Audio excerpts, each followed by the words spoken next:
નમસ્કાર, નરેશભાઈ જાદવ, ગામ કોબ, તાલુકો ઉના, જિલ્લો ગીર સોમનાથ. આજે ડ્રગ્સનો વિષય આપણે ઘણા દિવસો થઈ ગયા. Gujarat model, Gujarat drugs model. આજે વર્ષોથી આપણે જોતા આવીએ છીએ. મુન્દ્રા પોર્ટ શેના માટે બની? ડ્રગ્સ માટે બની. કન્ટેનર પકડાના, ટાઈમ્સ ઓફ ઇન્ડિયા વગેરે વગેરે હજારો ચેનલોમાં આવ્યું, હજારો મીડિયાઓની અંદર આવ્યું, પેપરોની અંદર છપાણું. આજે જસ્ટ હમણાં જ મેં વાંચ્યું કે ભાઈ વાપી તાલુકાના ભાજપના કાર્યકર્તાના બંગલામાં ભાજપના કાર્યકર્તાના બંગલામાં 30 કરોડ રૂપિયાનું ડ્રગ્સ પકડાણું. કેટલા કિલો છે, કેટલા ગ્રામ છે, કેટલા ટન છે, એ બધું એમાં છાપેલું છે પેપરમાં.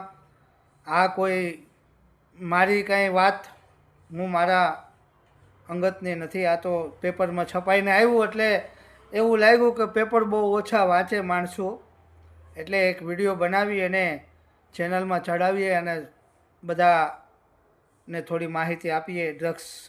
ભાજપનું ડ્રગ્સ ક્યાં ક્યાં પકડાય છે. ભાજપનું ડ્રગ્સ આખા ગુજરાતમાં પકડાય છે. હમણાં અમારા અહીંયા આપણા કર્ણાટકની અંદર, બેંગ્લોર સિટી કર્ણાટકની અંદર 3 પોલીસ સ્ટેશનની વચમાં 2 ફેક્ટરી પકડાની. મતલબ ડ્રગ્સ તૈયાર કરતા હતા. મેં એના કન્નડા ભાષામાં પણ વિડીયા બનાવ્યા છે. તો ગુજરાત મોડલ, ડ્રગ્સ મોડલ કહી શકીએ આપણે. અને ભાજપનું તો જે ગઢ છે ગુજરાત કહે બધા લોકો, હું નથી કહેતો.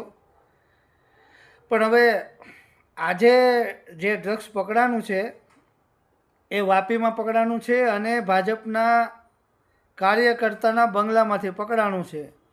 1 રૂપિયાનું નહીં, 2 રૂપિયાનું નહીં, કે કોઈ કરોડ નહીં, 2 કરોડ નહીં, 30 કરોડ રૂપિયાનું ડ્રગ્સ ભાજપના કાર્યકર્તાના બંગલામાં વાપીમાંથી મળ્યું છે.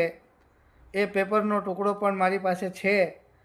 તો હર્ષભાઈ સંધવીને હું એ કહેવા માગું છું કે ભાઈ તમે કયું ગુજરાત બનાવી રહ્યા છે? તમે પતંગ ઉડાડો છો, કાંઈ વાંધો નહીં, પતંગ ઉડાડો, પતંગ ઉડાડવી જોઈએ. પણ તમે જે હનુમાન દાદાને ઉડાડો ને એ ખોટું છે. આપણે અત્યારે ડ્રગ્સની વાત કરશું. તો ડ્રગ્સ ભાઈ ગુજરાત વાપી